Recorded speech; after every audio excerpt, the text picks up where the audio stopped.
नमस्कार, vision IAS के news today के इस अंक में आप सभी का स्वागत है। इस अंक में हम आपके लिए लेकर आए हैं यूपीएससी परीक्षा की दृष्टि से महत्वपूर्ण कुछ अहम खबरें। इस अंक के साथ मैं हूं दिव्या तोमर। आइए सबसे पहले बात करते हैं इस अंक की खास खबरों के बारे में। पर्यावरण, वन और जलवायु परिवर्तन मंत्रालय शहरों की स्वच्छ वायु सर्वेक्षण रैंकिंग शुरू करेगा। केंद्र सरकार के प्रमुख कार्यक्रम मेक इन इंडिया ने 8 वर्ष पूरे किए। रूस ने संयुक्त राष्ट्र सुरक्षा परिषद की स्थायी सदस्यता के लिए भारत और ब्राजील के दावों का समर्थन किया। टोयोटा भारत की पहली फ्लेक्स फ्यूल कार लॉन्च करेगी। भारत ने global clean energy action forum में innovation road map of the mission integrated bio refineries launch करने की घोषणा की। और केंद्र सरकार ने सूचित किया कि पिछले 5 वर्षों में रक्षा निर्यात 334% बढ़ा। भारत अब 75 देशों को निर्यात कर रहा है। और आइए अब खबरों पर विस्तार से चर्चा करते हैं। पर्यावरण, वन और जलवायु परिवर्तन मंत्रालय शहरों की स्वच्छ वायु सर्वेक्षण रैंकिंग शुरू करेगा। ये जो स्वच्छ वायु सर्वेक्षण है, ये शहरी कार्य योजनाओं को लागू करने के लिए देश के 131 शहरों को रैंक प्रदान करेगा। शहरी कार्य योजनाओं को राष्ट्रीय स्वच्छ वायु कार्यक्रम 2019 के अंतर्गत तैयार किया गया है। इन योजनाओं के तहत वर्ष 2025-26 तक वायु प्रदूषण को 40% तक कम करने का लक्ष्य निर्धारित किया गया है। ये स्वच्छ वायु सर्वेक्षण रैंकिंग वायु गुणवत्ता में सुधार के लिए शहरों द्वारा विभिन्न क्षेत्रों में किए गए कार्यों पर आधारित है। ये वायु गुणवत्ता मानकों के मापन पर शहरों की रैंकिंग नहीं करेगा। इसके अलावा प्राण ऑनलाइन पोर्टल पर दिए गए फ्रेमवर्क के मुताबिक शहरों को स्वमूल्यांकन करना जरूरी है। प्राण यानी गैर प्राप्ति शहरों में वायु प्रदूषण के विनियमन के लिए पोर्टल, ये एनसीएपी के कार्यान्वयन की निगरानी के लिए लॉन्च किया गया है। 131 शहरों को जनसंख्या के आधार पर 3 समूहों में वर्गीकृत किया गया है। 10 लाख से ज्यादा जनसंख्या वाले 47 शहर, 3 से 10 लाख की जनसंख्या वाले 44 शहर और 3 लाख से कम जनसंख्या वाले 40 शहर। प्रत्येक समूह में 3 सर्वश्रेष्ठ प्रदर्शन करने वाले शहरों को प्रतिस्पर्धी संघवाद की भावना के आधार पर नकद पुरस्कार दिए जाएंगे।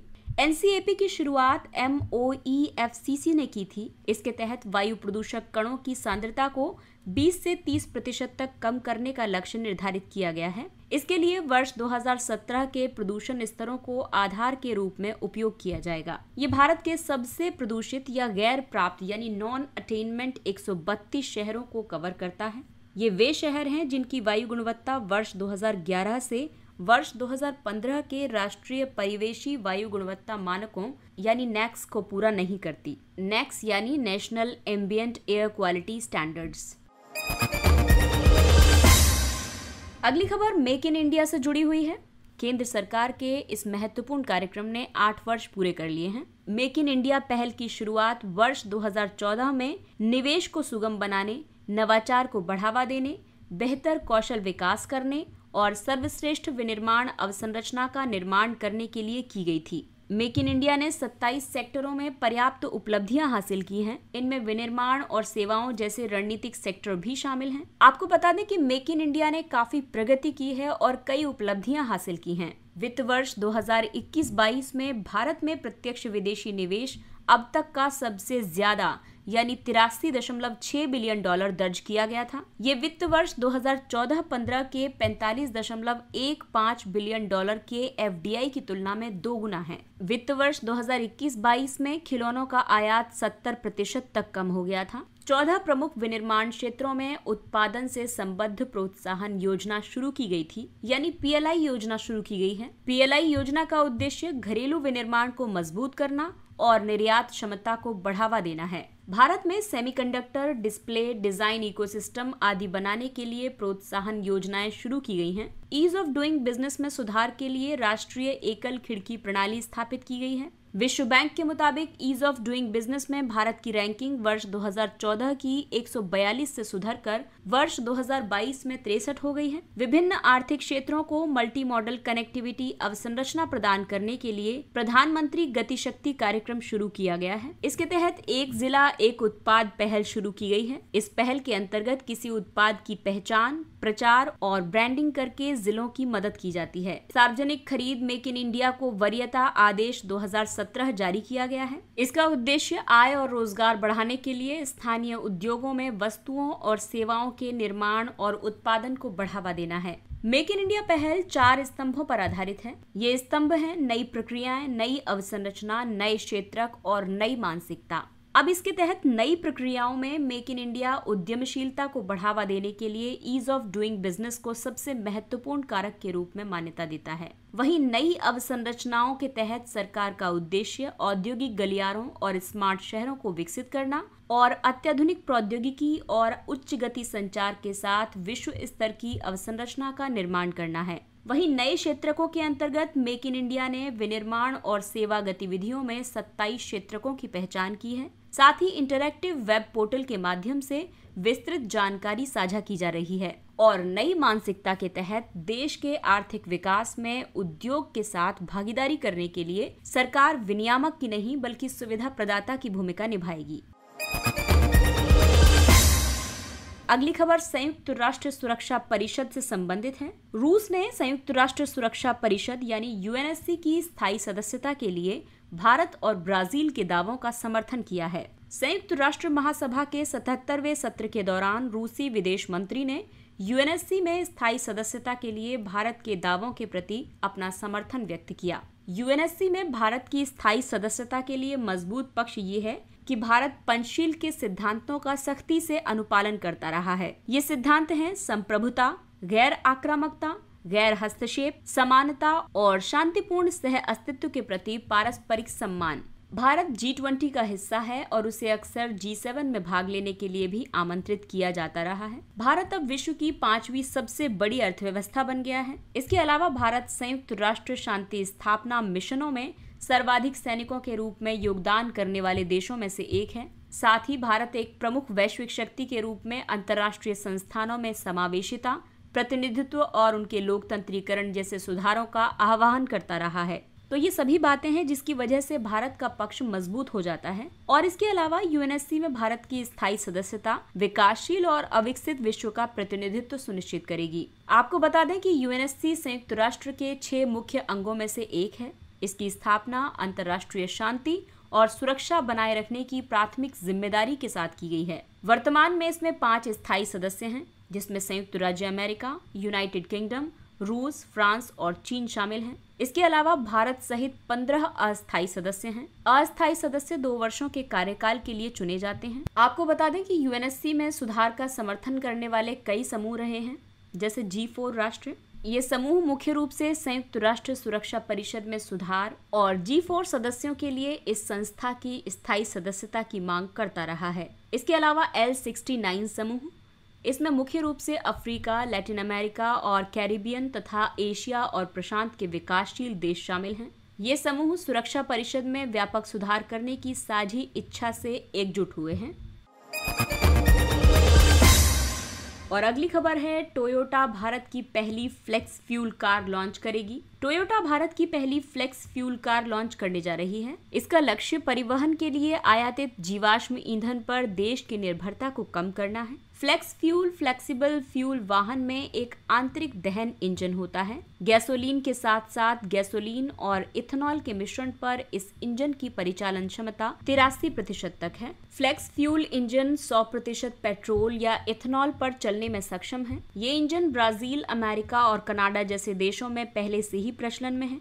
फ्लेक्स फ्यूल व्हीकल में एकल ईंधन प्रणाली होती है और इसके ज्यादातर घटक वही होते हैं जो केवल पेट्रोल पर चलने वाली एक पारंपरिक कार में पाए जाते हैं। फ्लेक्स फ्यूल या फिर फ्लेक्सिबल फ्यूल एक वैकल्पिक ईंधन है। ये गैसोलीन और मेथनॉल या इथेनॉल से मिलकर बना होता है। इथेनॉल की उच्च ऑक्सीजन मात्रा को समायोजित करने के लिए इंजन नियंत्रण मॉड्यूल को व्यवस्थित किया जाता है। फ्लेक्स फ्यूल व्हीकल के लाभ ये हैं कि ये कार्बन मोनोऑक्साइड, सल्फर, कार्बन और नाइट्रोजन ऑक्साइड जैसे हानिकारक प्रदूषकों को कम करता है। ये वाहनों को चलाने के लिए तेल आयात पर निर्भरता को कम करता है। इससे अधिशेष खाद्यान्न की समस्याओं को दूर करने में मदद मिलेगी, क्योंकि इनका इस्तेमाल इथेनॉल बनाने में किया जा सकता है। इसके अलावा ईंधन के विकल्प में ये लचीलापन प्रदान करता है। साथ ही इससे किसानों की आय में वृद्धि होगी। हालांकि फ्लेक्स फ्यूल व्हीकल की कुछ हानियां भी हैं। क्योंकि इसके लिए उत्पादन प्रक्रियाओं और प्रौद्योगिकी हस्तांतरण में ऑटो कंपनियों से अतिरिक्त निवेश की जरूरत है। इसके अलावा इथेनॉल से जंग लग सकता है, जो कि इंजन को नुकसान पहुंचा सकता है। साथ ही इथेनॉल गैसोलीन जितना किफायती नहीं है, क्योंकि ये समान स्तर की ईंधन दक्षता प्रदान नहीं करता है।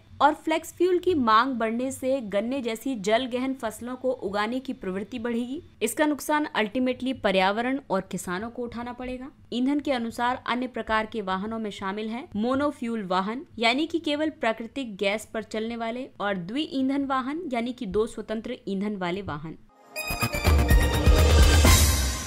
अगली खबर ऊर्जा क्षेत्र से है। भारत ने global clean energy action forum में innovation road map of the mission integrated bio refineries launch करने की घोषणा की। Innovation road map of the mission integrated bio refineries को ब्राजील, कनाडा, यूनाइटेड किंगडम और यूरोपीय आयोग के सह नेतृत्व में विकसित किया गया है। IRMIB का उद्देश्य मौजूदा बायो रिफाइनरिंग मूल्य श्रृंखला में कमियों और चुनौतियों की पहचान करके मिशन का समर्थन करने के लिए 8 प्रमुख कार्यों को प्राथमिकता देकर मिशन के लक्ष्यों को प्राप्त करने में इसके समग्र पथ का मार्गदर्शन करके इस रिक्तता को भरना है। Mission integrated bio refineries mission innovation के तहत 7वां मिशन है। इसे अप्रैल 2022 में लॉन्च किया गया था। MI स्वच्छ ऊर्जा को वहनीय, आकर्षक और सभी के लिए सुलभ बनाने की एक वैश्विक पहल है।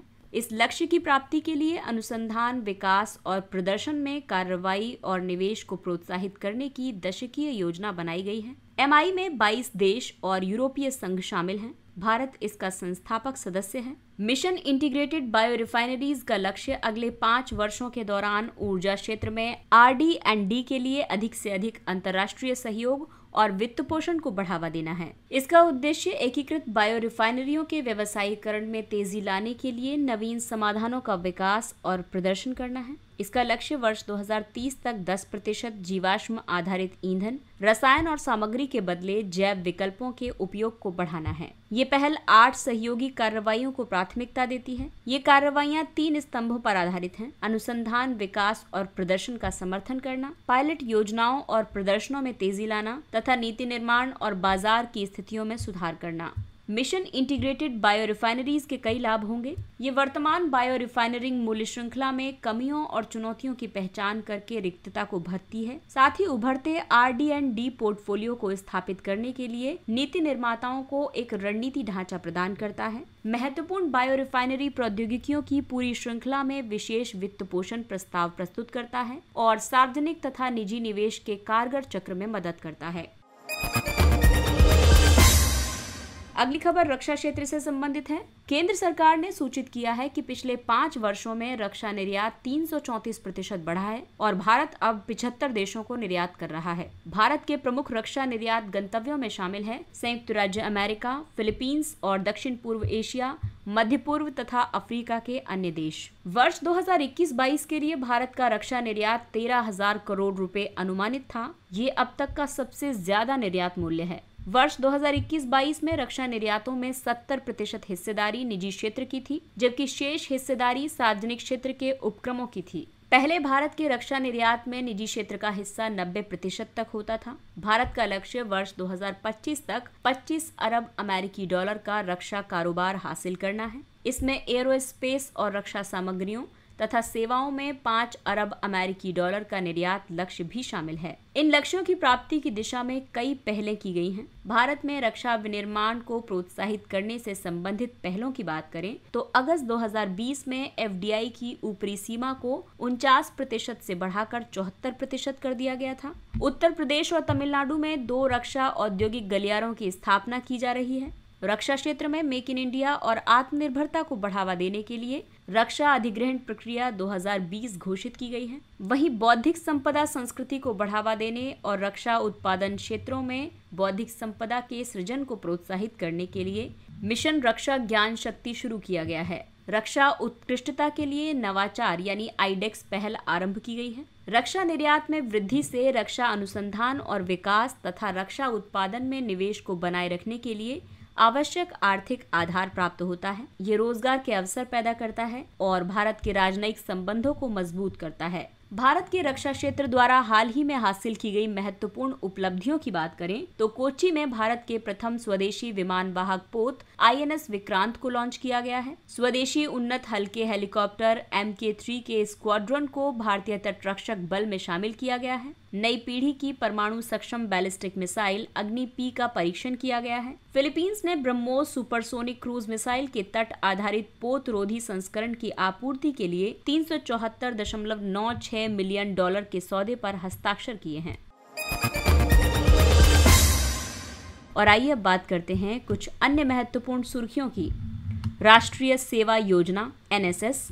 हाल ही में भारतीय राष्ट्रपति ने वर्ष 2020-21 के लिए राष्ट्रीय सेवा योजना पुरस्कार प्रदान किए हैं। NSS एक केंद्रीय क्षेत्र की योजना है। इसे वर्ष 1969 में शुरू किया गया था। NSS पुरस्कार प्रतिवर्ष युवा कार्यक्रम और खेल मंत्रालय द्वारा प्रदान किए जाते हैं। इसका उद्देश्य स्वैच्छिक सामुदायिक सेवा के माध्यम से युवा छात्रों के व्यक्तित्व और चरित्र का विकास करना है। NSS का वैचारिक अभिविन्यास महात्मा गांधी के आदर्शों से प्रेरित है। NSS के तहत स्वयंसेवक साक्षरता और शिक्षा, पर्यावरण संरक्षण, महिला सशक्तिकरण, स्वच्छता आदि सामाजिक मुद्दों पर कार्य करते हैं।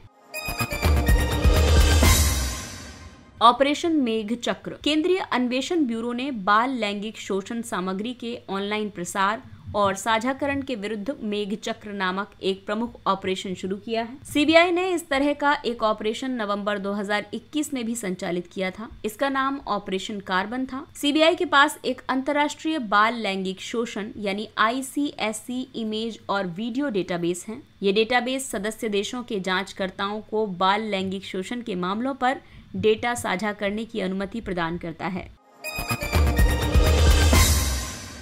अभ्यास काकाडू। ये एक ऑस्ट्रेलियाई नौसैनिक अभ्यास है। इसका आयोजन द्विवार्षिक रूप से किया जाता है। हाल ही में इस अभ्यास में भारत सहित 14 से अधिक देशों की नौसेनाओं ने भाग लिया है।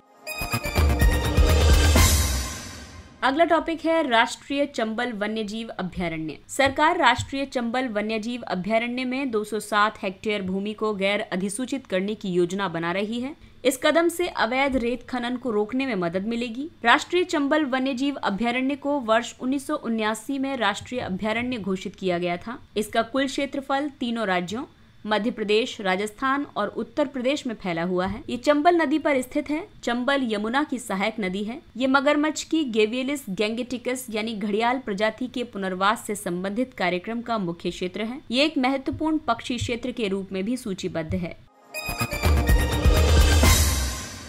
रोहिणी परिज्ञापी यानी साउंडिंग रॉकेट। भारतीय अंतरिक्ष अनुसंधान संगठन यानी इसरो ने विश्व अंतरिक्ष सप्ताह समारोह के दौरान रोहिणी RH-200 साउंडिंग रॉकेट का प्रक्षेपण करेगा। रोहिणी साउंडिंग रॉकेट 2 चरणीय रॉकेट है। ये किसी पेलोड को 70 किलोमीटर की ऊंचाई तक ले जाने में सक्षम है। भारत का पहला साउंडिंग रॉकेट वर्ष 1963 में थुम्बा से प्रक्षेपित किया गया था। इस प्रक्षेपण को भारतीय अंतरिक्ष कार्यक्रम की शुरुआत माना जाता है। इसरो ने वर्ष 1965 से स्वदेशी साउंडिंग रॉकेट लॉन्च करना शुरू किया था। साउंडिंग रॉकेट उच्च वायुमंडलीय क्षेत्रों की जांच करते हैं, अंतरिक्ष अनुसंधान करते हैं, प्रक्षेपण यानों और उपग्रहों में उपयोग के लिए लक्षित नए घटकों या उप प्रणालियों के प्रोटोटाइप का परीक्षण करना या सिद्ध करने के लिए इनका अनुप्रयोग किया जाता है।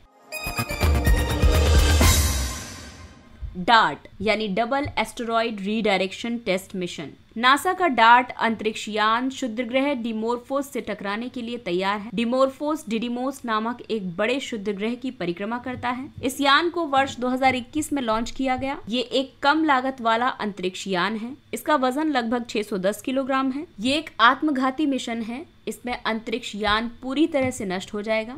ये मिशन ग्रहों की रक्षा प्रणाली की गतिज प्रभावक विधि का परीक्षण करने वाला पहला मिशन होगा। इसमें उन क्षुद्र ग्रहों के प्रक्षेप वक्र यानी ट्रेजेक्ट्री को बदलना शामिल है जो पृथ्वी से दुर्घटनाग्रस्त होने का खतरा उत्पन्न करते हैं। ऐसा उनमें एक उच्च गति वाले अंतरिक्ष यान को टकराकर किया जाता है। ये ऑप्टिकल नेविगेशन के लिए डिडिमोस टोही और क्षुद्रग्रह कैमरा नामक उपकरण के माध्यम से डबल एस्टेरॉयड सिस्टम की इमेज को साझा करेगा। ये एक छोटे से उपग्रह या क्यूब सेट को भी साथ ले गया है। इसका नाम लिसिया क्यूब यानी क्षुद्र ग्रहों की इमेजिंग के लिए लाइट इतालवी क्यूब सेट है। ये छोटा यान टक्कर के बाद की तस्वीरें वापस पृथ्वी पर भेजेगा।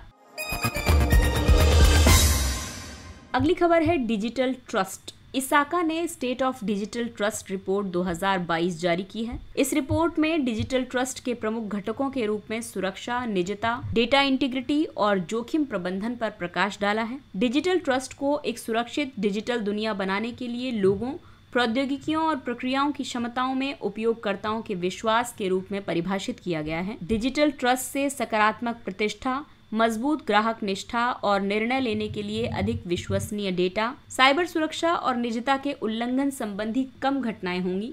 हालांकि इसमें बाधा यह है कि अकुशल स्टाफ है, प्रशिक्षण और नेतृत्व की कमी है, डिजिटल ट्रस्ट और कंपनी के लक्ष्यों में अनुरूपता की अनुपस्थिति है। इसके अलावा तकनीकी संसाधनों का अभाव है। पेयजल सर्वेक्षण। आवासन और शहरी कार्य मंत्रालय ने पेयजल सर्वेक्षण के माध्यम से पेयजल की गुणवत्ता पर शहरों का आकलन और उन्हें रैंकिंग प्रदान करेगा। इसका आयोजन अक्टूबर माह में किया जाएगा। सर्वेक्षण में अमृत यानी अटल नवीकरण और शहरी परिवर्तन के तहत आने वाले 485 शहरों का आकलन किया जाएगा। शहरों का आकलन 5 प्रमुख क्षेत्रों के आधार पर किया जाएगा। इन क्षेत्रों में जल उपयोगिता सेवाएं, सीवर कनेक्शन और प्रयुक्त जल उपयोगिता सेवाएं, जल निकायों का स्वास्थ्य, गैर राजस्व जल और सर्वोत्तम प्रथाएं एवं नवाचार शामिल है। आकलन मापदंडों को पिछले वर्ष जल जीवन मिशन शहरी के तहत किए गए पायलट पीजेएस के परिणामों के आधार पर अंतिम रूप दिया गया है। वडक्कुपट्टू पुरातत्व स्थल। हाल ही में भारतीय पुरातत्व सर्वेक्षण को तमिलनाडु के चेन्नई के निकट उत्खनन कार्य के दौरान 12,000 वर्ष पुरानी कलाकृतियां प्राप्त हुई हैं। इन कलाकृतियों में हस्तकुठार, खुरचनी, चीरने के उपकरण और काटने के उपकरण, रूलेटेड मृदभांड, रोमन एम्फोरा के टुकड़े और कांच के मनके आदि शामिल हैं। रोमन अवशेष रोम के साथ सक्रिय व्यापार को दिखाते हैं। रूलेटेड मृदभांड संगम काल से 2000 वर्ष पहले के हैं। वडक्कुपट्टू से सोने के आभूषण, टेराकोटा के खिलौने, मनके, चूड़ियां, मृदभांड के टुकड़े और सिक्के भी प्राप्त हुए हैं। 75 सेंटीमीटर की गहराई पर प्राप्त नक्काशीदार पाषाण निर्मित औजारों से मध्यकालीन संस्कृति के संकेत मिलते हैं। यहाँ से आरंभिक और उत्तरवर्ती पल्लव राजवंश से संबंधित मूर्तियां, जो कि विष्णु और शिवलिंग की हैं, इसके अलावा पत्थर की नक्काशी भी प्राप्त हुई है। वडक्कुपट्टू गांव के पास स्थित गुरुवन मेदु नामक पुरातत्व स्थल को नाथम मेदु के नाम से भी जाना जाता है। इसे मूल रूप से वर्ष 1922 में खोजा गया था। अगला टॉपिक है हरिजन सेवक संघ। हाल ही में हरिजन सेवक संघ का 90वां स्थापना दिवस मनाया गया। हरिजन सेवक संघ को अखिल भारतीय अस्पृश्यता विरोधी लीग के रूप में भी जाना जाता है। इसकी स्थापना महात्मा गांधी ने वर्ष 1932 में अस्पृश्यता उन्मूलन के लिए की थी। इसके संस्थापक अध्यक्ष घनश्याम दास बिड़ला और सचिव अमृतलाल ठक्कर थे। हरिजन सेवक संघ का उद्देश्य सत्य और अहिंसक तरीकों से हिंदू समाज में व्याप्त अस्पृश्यता का उन्मूलन करना था। इसके साथ ही ये अंक समाप्त होता है। अगले अंक में फिर मुलाकात होगी कुछ अन्य महत्वपूर्ण खबरों के साथ। तब तक अपना ख्याल रखिए, सुरक्षित दूरी बनाए रखिए, मास्क पहनिए, हाथ और चेहरा साफ रखिए, क्योंकि कोरोना अभी पूरी तरह से समाप्त नहीं हुआ है। इसलिए अपनों का और अपना विशेष ध्यान रखें। और अगर आपको हमारा कंटेंट पसंद आ रहा है तो इसे लाइक, सब्सक्राइब और शेयर करें। इसके साथ ही विजन IAS की पूरी टीम आपसे इजाजत लेती है। नमस्कार। Thank you for listening.